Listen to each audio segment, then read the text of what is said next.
Hello guys, welcome to my channel. Episode की शुरुआत वीर से होती है। वो कहता है कि मैं मुझसे कोई भी कुछ भी उम्मीद मत रखना। मेरा उसके साथ जो भी रिश्ता था अब वो खत्म हो गया है। रानी रोती है। वीर क्यारा का हाथ पकड़कर अंदर ले जाता है। रानी सदमे में वहीं खड़ी रहती है। वो नीचे गिर जाती है। बिरजू कहता है रानी खुद को कंट्रोल करो। वीर रुक जाता है लेकिन फिर पीछे मुड़कर नहीं देखता है और वो चला जाता है। रानी रोती है। विक्रम फिर वहां से चला जाता है। रानी रोती हुई वहीं बैठ जाती है। वो वीर के साथ अपनी शादी को याद करती है। रानी रोती है। रानी फिर सिसकती और चिल्लाती है। बिरजू उसे सांत्वना देने की कोशिश करता है। रानी रोती रहती है और कहती है कि मुझे अकेला छोड़ दो प्लीज। वीर कमरे में आता है। क्यारा ने कमरा बंद कर दिया। वीर माला उतारता है। क्यारा कहती है क्या तुम ठीक हो? वीर कहता है कि तुम्हारी याददाश्त खोने का नाटक अब बस हो गया। क्यारा कहती है मैंने जो कुछ भी किया वो कहता है कि कोई बहाना नहीं, बस इतना जान लो कि हम शादीशुदा नहीं हैं, हम सिर्फ दिखावा कर रहे हैं। इस ये शादी केवल हमारे बाहर के लोगों के लिए असली है, हम पति पत्नी नहीं है। हम क्यारा और वीर है। क्यारा कहती है कि तुम चाहते हो कि मैं सिर्फ दिखावा करूं, आप ये सब क्यों कर रहे हो, ये नकली शादी। वीर कहता है कि आपको कुछ भी जानने का कोई हक नहीं है, बस वही करो जो मैं बोलता हूँ। विक्रम अंदर आता है, कहता है कि ये क्यों आया, आपने ऐसा क्यों किया। वीर कहता है कि ये सिर्फ मेरा कमरा नहीं है, ये मेरी पत्नी क्यारा का भी कमरा है। तुम्हें शिष्टाचार नहीं है क्या, तुम गेट नॉक करके नहीं आ सकते थे। विक्रम कहता है कि तुम ये क्या बोल रहे हो, तुम मुझसे इस तरह बात नहीं करते। क्यारा अपनी पत्नी, मुझे ये शादी मंजूर नहीं है, आप आज मुझे नजरअंदाज नहीं कर सकते। विक्रम कहता है कि मैं अपने भाई से अकेले में बात करना चाहता हूँ। क्यारा वहां से चली जाती है।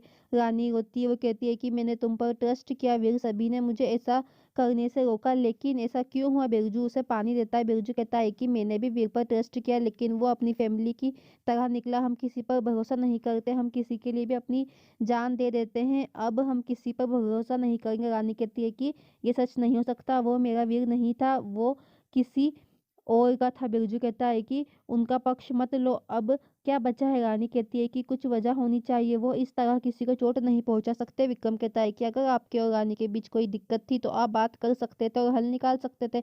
मैंने आपको रानी के लिए अपने प्यार का एहसास कराने के लिए दिन रात कोशिश की, तुमने मुझे क्यों नहीं देख सकते, क्योंकि दुनिया जान जाएगी कि तुम रानी से प्यार करते हो। तुम मुझसे झूठ नहीं बोल सकते, आपने ये फैसला क्यों लिया। वीर कहता है कि तुम मुझे मेरे फैसले पर कुछ नहीं बोल सकते, तुम नहीं समझ सकते तो यहाँ से जाओ, मुझे तुम्हें समझाने की जरूरत नहीं है। विक्रम कहता है कि मैं तुम्हारा मरीज नहीं हूँ, हम दो भाई, ये मैं तभी जाऊंगा जब तुम मुझे जवाब दोगे, आपने ऐसा क्यों किया। रानी ने तुम्हारे लिए पूरी दुनिया से लड़ाई लड़ी। वीर वीडियो याद करता है। विक्रम कहता है कि तुमने एक पल में उसका प्यार बर्बाद कर दिया। वीर कहता है कि मुझे किसी के प्यार की जरूरत नहीं है, कम से कम रानी की तो नहीं, हम दोनों के बीच एक ही रिश्ता था, इंसानियत का, और वो भी अब नहीं बचा है। विक्रम कहता है कि आप ऐसे नहीं जा सकते। वीर उसे थप्पड़ मारता है। कहता है कि मैं तुमसे बोल रहा हूँ कि कुछ भी नहीं है। विक्रम कहता है कि तुम झूठ बोल रहे हो, आप रानी से प्यार करते हैं और आप उसे कभी नहीं भूल सकते। वो चला जाता है। वीर बैठ जाता है और कहता है कि मुझे परवाह नहीं है। बिरजू कहता है कि मैं तुम्हें कैसे समझाऊं। राजेश्वरी कहती है कि वो सही है, तुम वीर की पहली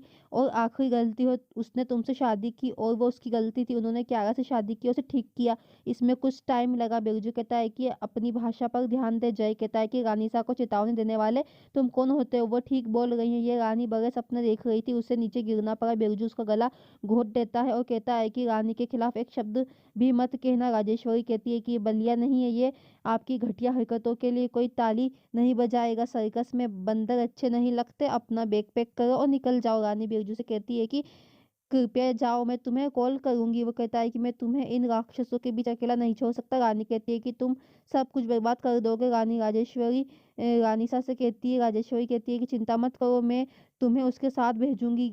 वो हैरान है, जब आप यहाँ आई तो सोचा कि आप बेकार है, लेकिन आप एक नौकरानी थी, मैं अपने जीवन में पहली बार गलत थी, तुम ना बहू बनने के लायक हो ना ही एक नौकरानी, तुम हमारा कचरा उठाने के लायक भी नहीं हो। मैं वीर की वजह से चुप थी, वो किसी की भी मदद के लिए तैयार हो जाता है, मुझे पता था कि वो अपनी गलती से सीखेगा। उसने सीखा कि आपकी और हमारी दुनिया में बहुत बड़ा अंतर है। वो चंपा को बुलाती हुई कहती है कि मैंने तुम्हारा घर प्रवेश किया, आप जिस सम्मान के पात्र हो उससे थोड़ा अधिक मैं आपको दे रही हूँ, कभी वापस आने की कोशिश करो तो मेरा नाम और चेहरा याद रखना। रानी हैरान रहती। राजेश्वरी कहती है कि आपके पैरों को रोक देगा बलिया वाली रानी, आपका समय कभी नहीं आएगा, बाहर में जाओ। राजेश्वरी रानी का हाथ पकड़ती है और उसे घसीट कर घर से बाहर निकाल देती है। वो उसका बैग बाहर फेंकती है और रानी को धक्का देती है।